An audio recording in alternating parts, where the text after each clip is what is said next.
The story of the movie begins in a city in Germany. The time was 1944, where we see a soldier named Clemen. In fact, it was the time of World War II. During this time, war was going on all over the world, so Clemen, along with several other soldiers, was being sent from Germany to Russia to fight in the war. But before they left, Clemen's wife and daughter came there to see him. His wife became very emotional, and she told Clemen, "No matter what happens there, you must take care of yourself. Make sure nothing happens to you. Always remember, you have a little daughter, and another child is on the way into this world." Hearing this, Clemen became very happy, and he hugged his wife and promised that he would come back very soon. After that, he showed a lot of affection to his daughter. His daughter told him, "You have to come back soon, Dad. I will miss you a lot, and every week, you must send me at least one letter, okay?" Then Clemen told his daughter that he would definitely write to her. After that, he said goodbye to his daughter and wife and left. After that,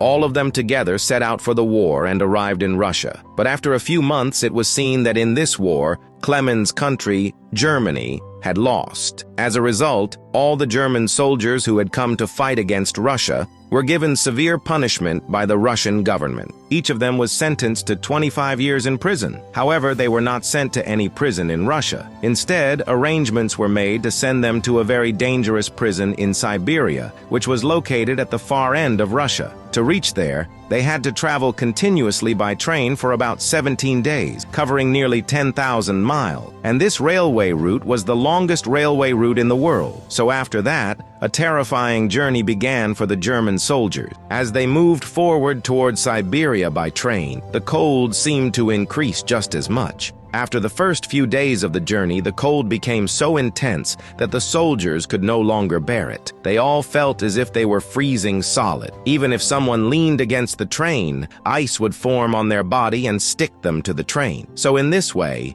many soldiers died in the middle of this journey. After that, after quite a few days of travel, they arrived at an army camp, and the soldiers at that camp took down the bodies of the soldiers who had died on the train, and all the soldiers who were still alive were given a piece of fish to eat, and they were allowed to get off the train and rest for a while. And after some time, they were once again put back onto the train. After that, the train set off again towards Siberia. The train had been moving continuously for about 5 more days, but during these 5 days, the soldiers were not given any food at all. Not even a drop of water was given to them. Their condition was already very bad because of the cold, and on top of that, they were almost dying from extreme hunger and thirst. Many of them, to satisfy their hunger, were eating the ice that had formed on the sides of the train, trying to ease their hunger. Some of them even drank their own urine to quench their thirst. This time, after reaching a specific place, they were made to get off the train. But as soon as the soldiers got off, they saw a huge amount of snow on the ground and went almost crazy. In the pain of hunger, they were pushing the snow into their mouths with both hands. That snow felt like nectar to them. However, when the Russian soldiers saw their condition, they brutally beat them there. After that, dragging them along, they started marching on foot to cover several hundred miles. After coming some distance, they saw that in this place there were no people anywhere, not even a single house. As far as the eye could see, there was nothing but snow and more snow. Meanwhile, because they had not eaten for several days, all these soldiers had become extremely weak. On top of that, there were heavy snowstorms blowing strongly, as a result of which many of the soldiers collapsed unconscious in the middle of the road, and they were left there. However, only those who somehow managed to stay strong and keep moving forward were the ones who finally reached that prison. Here, it is seen that the prison was a very simple one. Around this place, there was no barbed wire fence, and there wasn't even any watchtower to keep an eye on them from a distance. That means there was no kind of security in this prison at all. But even then, no one has ever managed to escape from here. Because to escape, one would have to travel thousands of miles, and that too without any food or water, which is never possible for any human being. So, to this day, no one has even dared to try escaping from here. Now, all these prisoners were made to stand in a line by the Russian soldiers, and their entire bodies were checked to see if they had any weapon. So here, we see Clemen again. Right next to Clemen was a very young soldier. who was quietly trying to say something to him. But this matter was noticed by the prison warden, whose name was Clevé. Clevé was actually a very cruel person, and he didn't have even a trace of kindness in him. So here, he tells that boy, "What were you whispering to him? And I noticed that there is something inside your jacket. Before I check it, take it out quickly." Now hearing this, the boy takes out a letter from inside his jacket, and he tells Clevé, "Actually, when I came to Russia, my mother gave me this letter, and since then, I have been keeping it with me. This letter written by my mother gives me the motivation to stay alive, so please at least let me keep this letter." But Clevé, without saying anything, snatches the letter from his hand and tears it into pieces. After that, Clevé tells him, "You have committed a serious offense, and now you will have to face the punishment." Then Clevé tells the boy to take off all his clothes, because as punishment, he now has to stand bare-bodied in this cold for the entire night. However, Clevé feels a lot of sympathy for that boy. Clevé then tries to take off his own jacket to give it to him, but Clevé tells him, "Do you also want to be punished? If you show too much sympathy, I will have you stripped and made to stand as well." Now, leaving that boy alone in the cold, the rest of the prisoners are taken to a coal mine. After that, one by one, all of their hair is cut, and they are made to wear prison clothes and forced to work in that coal mine. On the other hand, we see Clemé's wife and his daughter. For a long time, since they had received no news about Clevé, his entire family had fallen into deep chinta. They keep going from place to find any information about him, but nowhere do they find any kind of news about him. They cannot even find out whether Clevé is dead or alive. Now, after searching for a long time and still not finding him anywhere, his entire family becomes extremely worried. They cannot figure out what they should do now.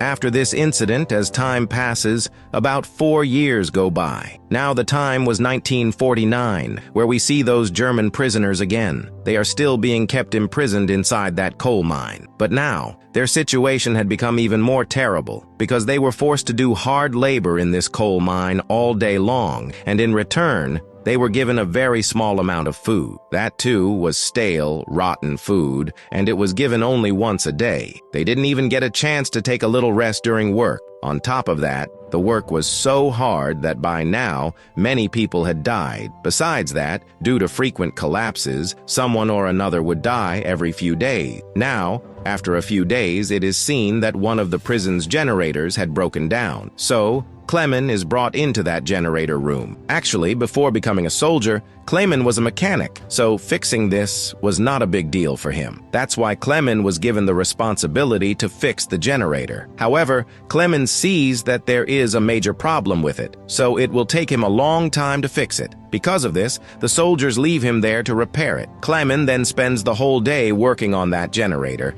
and while fixing it, it becomes late at night. But when he completely fixes the generator, he looks outside and sees that there are no prison soldiers around. No one is guarding him now, and on top of that, it is so dark all around that no one would be able to see him. So Clevé then decides to escape from here. Because of that, he runs forward, hiding himself among different things, and at one point, he climbs onto the back of a vehicle there, because the coal that is mined here every day is transported to the city using this vehicle. But unfortunately, a soldier sees Clevé doing this. Now, the next morning, it is seen that he is given a terrible punishment for this act. He is locked inside a small cage underground, where rainwater keeps falling continuously for 5 straight days. During these 5 days, he is not given any kind of food at all. Clevé survives only by drinking rainwater. However, after 5 days, when he is taken out, it is seen that he has become very weak. He does not even have the strength to stand up on his own feet. Here, Clevé tells him, "How did you even dare to try to escape from here? You probably have no idea that even if you had managed to escape, you still wouldn't have survived. So if you don't want to suffer punishment for no reason, stop your madness." After that, when Clevé is brought back to that coal mine, it is seen that all of his companions are extremely furious with him because due to Clevé's attempt to escape, his companions were also punished along with him. They were made to stand in one place for 5 straight days, and they were not given any kind of food during that time. As a result, as soon as they see Clevé, they angrily jump on him, and together they beat him severely. Because of this, Clemén's condition becomes very bad, so bad that he was almost about to die. So then a doctor comes to treat him. The doctor's name is Stephen. Stephen was actually a German doctor, and just like the other prisoners, he was also being held there by force. Here, his job is to treat the sick prisoners. But Stephen was actually a very good man, so after treating Clément for several days, a very good friendship developed between them. Whenever Stephen got a little free time, he would come to Clément to talk with him. Now one day, Clément asks Stephen, "Can you do me a favor? I actually want to write a letter to my wife. I have a little daughter, and my wife was pregnant. Now almost 4 years have passed, and they still have no news about me. So I just want to at least let them know that I am alive. Is there any way you can arrange for my letter to be delivered to them?" But Stephen tells him, "This is not possible at all, Clément, because I have been here longer than you, but till today I have not been able to contact my own family either." Then Clément tells Stephen, "I actually want to escape from this place by any means. I want to see my daughter, my wife, and my unborn child." But Stephen then tells him, "Escaping from here is not an easy thing, Clément, because you can never use any car or train to escape. If you do, you will be caught. So to escape, you will have to go on foot only. But even that is not simple, because to escape, you will need to take many things with you, such as food for many days, some thick warm clothes, very good quality shoes, and a compass that will help you move in the right direction. And getting all these things while staying in this prison is an impossible task. However, I might be able to help you a little with this." Now it is seen that within a few days, when Clément becomes healthy again, an order comes to send him back to the coal mine. Hearing this, Stephen tells Clément, "If you want to escape, then tonight is your last chance, because tomorrow morning you will be taken back to the coal mine again, and once you go there, you will not be able to escape even if you want to." Now that night, it is seen that Stephen has taken Clément to his room. After that, he gives him a map and tells him, "First, after you escape from here, you will go straight according to this map route. After going a little distance, you will change your path and turn the other way. If you go a bit in the opposite direction, you will find a very large sea route, and escaping through that path will be the smartest choice for you, because if you go straight ahead, the soldiers may catch you." Then Stephen gives Clément many thick, warm clothes, along with shoes, water, some food, a knife, a compass, a gun, and several bullets. After that, he tells Clément, "As soon as you get out of here, you will see a big rock, and I have hidden food and some necessary supplies under that rock. Take all of those things with you, because they might be useful for you." Then Stephen gives him several instructions on how to survive in difficult situations. But hearing all this, Clément asks him, "You have everything needed to escape, and since you are a doctor, you also know how to survive. Then why have you been stuck here for so many years? Why haven't you escaped yourself?" Stephen then tells him, "Actually, I had been collecting all these things for myself for many years, but a few months ago, I found out that I have cancer. I don't have much time left to live, so everything I had collected was just lying unused. But I want at least one person's life to be saved with all my effort and suffering. At least one person should be able to return to his family. That will be the biggest achievement of my life, and I believe that you will definitely succeed in escaping from here. But in return, I only have one request for you. After you get out of here, you will meet my wife and tell her that I have died. Do not ever tell her that I was suffering. Just tell her that because I was a doctor, the soldiers allowed me to live comfortably, and after my death they buried me with great respect. Just do this much for me. If she hears this, she may feel a little peace in her heart." Hearing Stephen's words, Clément gains a lot of courage and promises that no matter what happens, he will succeed. After that, Stephen packs all the items for him, and with those things, Clément says goodbye to Stephen. They see each other one last time, and then Clément sets off on his dangerous journey. Outside, there was a heavy snowstorm, so there was almost no one around. Taking this opportunity, Clément goes straight to that big rock where Stephen had hidden food and other necessary supplies. He takes all of those things with him and manages to cross the prison area very easily. Now he follows Stephen's instructions and uses the compass he has to find the north direction, because this is the route Stephen had told him. On the other hand, Kiminif learns about Clemen's escape attempt, but Kiminif realizes that Stephen must have helped Clemen with this. So he immediately goes to Stephen, but when he arrives there, he sees that Stephen has committed suicide by injecting himself. So Kiminif then orders his soldiers to bring Clemen back at any cost. After that, Kiminif's men search for him for about 5 days, but they cannot find him anywhere. This makes Kiminif extremely angry, and he takes out his anger on the other prisoners. He does not give them any food for several days, and even shoots one prisoner dead. In this way, about 2 weeks pass. Clemen is now very far away from the prison, but after traveling for so long, all the food and water he had are completely finished. Now he has nothing left to eat. Still, he continues walking, but when he becomes extremely hungry, he tries to satisfy his hunger by eating snow from the ground. This slowly makes his body very weak. He also lies down in different places to rest after walking some distance. In this way, after walking continuously for a few more days, he finally reaches a sea within a few days. And luckily, on the shore of that sea, there were some sealfish. Seeing this, Clemen used the gun that Stephen had given him and hunted one of those fish. Now, after walking continuously for about 2 months, Clemen had developed very severe wounds on his feet. So Clemen then melted the fat from that hunted sealfish and carefully applied it on his feet like a bandage. After that, he ate some part of the fish to satisfy his hunger. Although this made his body a little better, it did not end his problems. In fact, now his biggest problem was that he had been walking continuously for several months. But the more he moved forward, the more he kept seeing only snow everywhere. His path seemed never-ending. Because of this, Clemen slowly started losing his mental balance. While walking like this, he would sometimes scream loudly to release his frustration. On the other hand, we see Kiminif. Kiminif is still trying to capture Clemen. This time, to catch him, he sends information about Clemen to all the army camps within several thousand kilometers, so that wherever Clemen is found, he can be captured immediately. Meanwhile, Clemen, while walking, has now entered a jungle. While walking inside that jungle, when it becomes night, he sees 2 people there. Their names were Samyun and Anastasia. Clemen becomes very scared, thinking they are soldiers,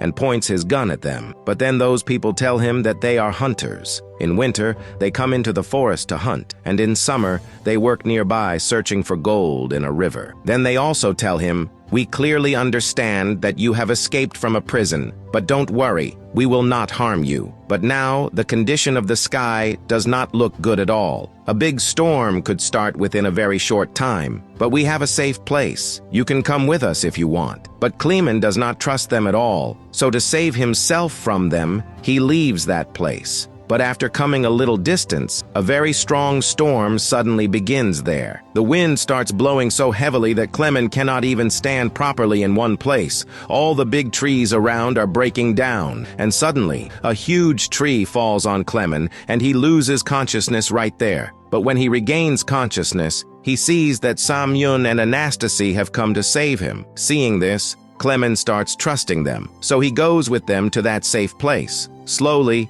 he begins to trust them, and in this way, a very good friendship develops between them. So Clemen stays with them for several more months to recover, and he spends a good time with them. In this way, summer eventually arrives, and all the snow melts completely. Green trees start appearing everywhere, and the rivers that were frozen for so long become clear with melted ice. Then Clemen and his friends do gold digging for a few days in some places, and after that, they all start their journey towards home on a small raft through the river. But when they reach the middle of the river, the current suddenly becomes very strong. There were many sharp rocks in the river, so because of the strong current, their raft keeps hitting those rocks, and they struggle a lot to control it. Still, they try their best to save the raft. But at one point, the current becomes so strong that Samyun falls off the raft. He hits a rock and loses consciousness there. Clemen gets very scared. Risking his own life, he jumps into the water and somehow manages to pull Samyun to the riverbank. But on the other hand, Anastasia leaves them with the raft, taking all their important supplies with him. Still, Samyun, whom Clemen saved by risking his own life, thanks Clemen from the bottom of his heart. After that, when they see that Anastasia has left them behind and gone away, They feel very sad, but they do not give up and continue moving forward along the riverbank road. On the other hand, Anastasia takes his raft and stops it at a place where there was an abandoned house. Actually, when Anastasia used to come with Samyun to search for gold, they used to stay in this house together, and many of their important supplies were kept there. So Anastasia first comes inside the house and starts looking at all the gold they had collected throughout the journey. He was trying to take Samyun's share of the gold for himself. Meanwhile, Samyun and Clement keep walking and eventually reach that house. Actually, they thought that Anastasia might have assumed they were dead, so he had left them behind, and Samyun already knew where Anastasia might be, so he brings Clement to this place.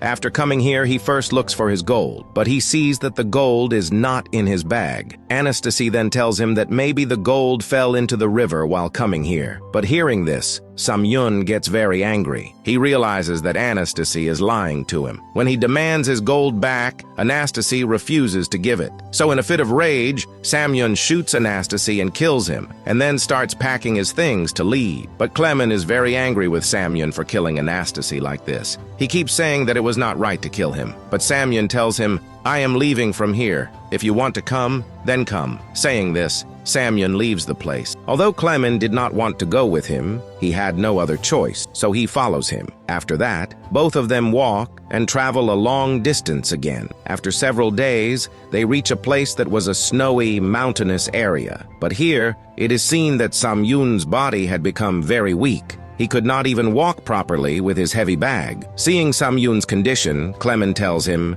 "If you are in too much pain, you can give me your heavy bag." But hearing this, Samyun feels that Clement might also want to take his gold, just like Anastasia. So in anger, he pushes Clement very hard with his bag. Clement falls from a very high hill and gets so badly injured that he cannot even stand up. But at that moment, it is seen that several mountain wolves are coming toward him to attack him. Seeing this, Clement becomes very scared and tries to climb a nearby tree for safety. But one of the wolves keeps trying to pull him down. Because of this, Clement loses balance. The tree breaks, and he falls straight to the ground. He starts screaming in extreme fear because the wolves are coming closer to him. But at that moment, gunshots are heard. It is seen that some people have shot and killed the wolf, but by then, due to falling from above, Clement loses consciousness. The people who saved him from the wolves then take him with them. Clement's body was extremely cold, so everyone there together starts treating him using traditional methods.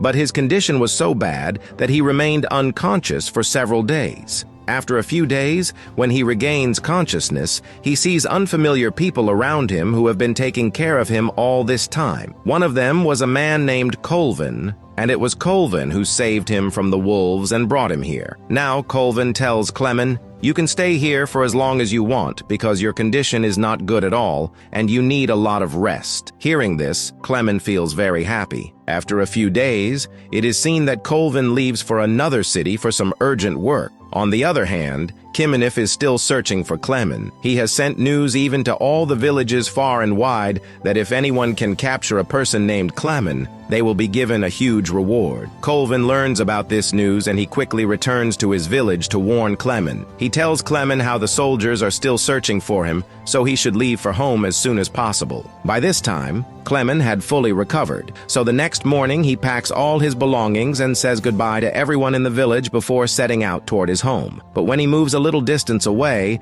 a dog named Argy's comes running after him. Actually, during these days, Clement had shown a lot of affection to this dog, and the dog had also grown very fond of him, so now it wants to go with Clement. Clement then takes Argy's along with him and continues moving forward. In this way, many more days pass. Both of them rest in different places, eat food, and on another new day, they start walking again. In this way, another 7 months pass. Winter goes away, and summer comes again. So one day, while Clement was walking through a forest with Argy's, he sees some people there. They had actually come from the government to cut trees inside the forest. But when those people see Clement there, they become a little suspicious. So they catch him and take him to their office and ask about his identity. However, Clement lies to them. He says that he has been released from prison, so now he is going back to his home. Then looking at a map, he tells them that his home is still about 800 kilometers away from here, and he is going to a city called Chita. After that, one officer tells him that a train carrying timber will be leaving tomorrow morning toward that city, so if he wants, he can travel by that train. Hearing this, Clemen immediately agreed, but after hearing his words, the officer becomes a bit suspicious that Clemen might have escaped from prison, so he tells one of his men to inform the police. The next morning, it is seen that Clemen gets on that train with his dog Argies, which is going toward Cheetah City. Clemen is very happy today because he thinks that he will reach his family today. On the other hand, after getting the news, Kiminif is already standing at the station with his men where Clemen is supposed to get off. Now, by the time the train reaches Cheetah Station, it is already very late at night. But when the train is approaching Cheetah Station, from a distance, Clemen sees Kiminif, so he quickly gets off the train with his dog Argies and tries to escape from there immediately. But after going a little distance, Clemen sees that Kiminif is standing right in front of him with a gun in his hand. He is about to shoot Clemen, but at that moment, Argies attacks Kiminif. He starts biting Kiminif, and in this opportunity, Clemen runs away and goes far from there. Then he loudly calls Argies to come to him, but here it is seen that Kiminif shoots and kills Argies. By that time, the rest of the soldiers also arrive there. All of them start chasing Clemen together, but Clemen then jumps from an overbridge onto a moving train. Since it was a running train, those soldiers could not catch him. But seeing the death of his beloved friend right in front of his eyes, he becomes extremely heartbroken. He cries heavily there. After that, it is seen that he has traveled by train to a very distant city. In this way, time keeps passing, and it becomes August of 1952. Clemen, while walking, has now reached a city in Central Asia, Russia, but his condition has become very bad. He has almost gone mad. Here, he is looking at different food items in a market, and seeing them, he really wants to eat because it has been many years since he had good food. But since he has no money, he walks away from there. However, for a long time, a man had been observing him. Seeing Clemen's condition, that man feels very sorry for him, so he comes closer to Clemen. From that man, Clemen learns that he is actually a Jewish person. During the Second World War, his entire family was killed, and his family was killed by German soldiers. So that man tells Clemen, "I can clearly see that you are a German. Even though people from your country killed my entire family, I know that not all people from one country can be bad, and I am not that bad of a person either, so I will not harm you. Seeing you, I feel a lot of sympathy. If you want, I can help you. It looks like your health is not very good. If you want, you can come with me to my home." Saying this, that man takes Clemen to his house. But on the way, another person sees them. That person recognizes Clemen as a German. He wonders what a German is doing here because Germany had a war with them. So he goes to the police station and reports about Clemen. On the other hand, the Jewish man tells Clemen, "Do you need any help? I want to help you as much as I can. I want to leave behind an example in this world that not always do people harm their enemies. Instead, many people know how to love their enemies and help them. And looking at you, I feel that you are a very good person, so you can tell me everything about yourself." Hearing the man's words, Clemen understands that he is a very good person, so he tells him everything about himself. He says that he wants to escape from here and return to his own city. The man then tells him, "To cross the border here, you need a passport first. But don't worry, I will arrange a fake passport for you by this evening, with which you can go to Iran from here. And after that, from Iran, you will have to go back to Germany." Saying this, the man leaves to prepare the passport. Meanwhile, Clemen gets completely refreshed during this opportunity. Then in the evening, it is seen that the Jewish man brings Clemen a passport and all the necessary documents. He tells Clemen to leave quickly. Clemen thanks him from the bottom of his heart. After that, he says goodbye to him and leaves toward Iran. But before getting into the vehicle, he suddenly remembers something his daughter said. Actually, before going to war, his daughter told him to bring a postcard for her when he returns, and he must come home before Christmas. As soon as he remembers this, Clemen immediately buys a postcard. On the other hand, after receiving news from the police station, Kiminif arrives there. He takes his men and goes straight to the Jewish man's house. Then he asks the man about Clemen. At first, the man does not say anything about Clemen, but suddenly, he feels severe chest pain. Actually, he already had a heart problem for a long time, and now his condition becomes critical. Before dying, he tells Kiminif, "You were right. I did help Clemen, and I did the right thing. If I had the chance, I would help him again." Saying this, he dies right there. On the other hand, Clemen was traveling in a vehicle toward the Iran border. When the vehicle reaches a mountain road, a Russian soldier informs them that this road is closed because of a landslide, and the road has been blocked. So to reach the border, they would have to take a long detour, which would take a lot of extra time. But Clemen did not have that much time at all. So he gets down from the vehicle and starts walking on that damaged road. This road was very high and long, almost a journey of several hours, and on top of that, there was strong sunlight. But in the happiness of returning home, this pain did not feel like pain to Clemen at all. So those few hours passed like moments for him. He reaches near the Iran border. After showing his visa and passport at the Russian border, he is allowed to cross into Iran. Between Iran and Russia, there was a large bridge. So when Clemen was happily crossing that bridge, he suddenly looks ahead and sees Kiminif standing right in front of him. Seeing him, Clemen becomes extremely frightened, and all his hopes seem to end right there. But here, an unexpected thing happened. Kiminif steps aside from Clemen's path. Then as Clemen crosses the bridge in front of him, Kiminif says from behind, "This war between you and me is finally over, and I have won in the end, because I can still capture you right now if I want to, but I will not do it anymore, because you have already lost, and I have proven my victory." Actually, from the day Clemen escaped from prison, Kiminif had developed a strong obsession that he would catch Clemen no matter what, because he felt that Clemen had escaped from him and defeated him, and he could not accept that at all. So for all these years, he had been chasing him. Now Clemen easily crosses the Iran border, but after entering Iran, he is taken into custody again